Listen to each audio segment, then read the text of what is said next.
एक समय की बात है। एक राजा राज्य करता था। उसके पास 3 मंत्री थे जिन पर वह बहुत भरोसा करता था।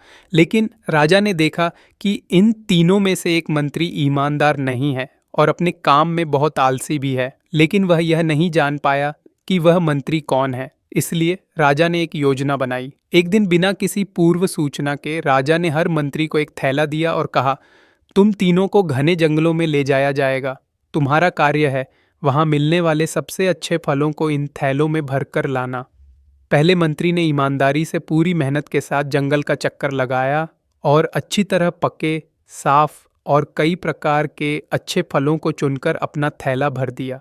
दूसरा मंत्री समझदार था लेकिन मेहनती नहीं था।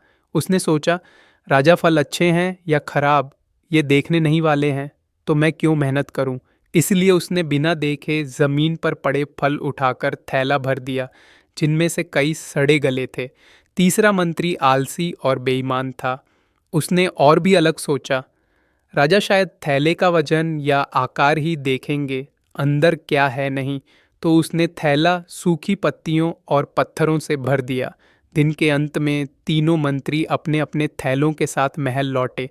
लेकिन राजा ने थैले खोलकर देखने के बजाय आदेश दिया कि तीनों को 30 दिनों के लिए जेल में डाल दिया जाए और कहा, इन 30 दिनों से मिलीले तक इन 30 दिनों में तुम्हें कोई खाना नहीं मिलेगा। जो कुछ भी तुम अपने थैलों में लाए हो वही तुम्हारा खाना होगा।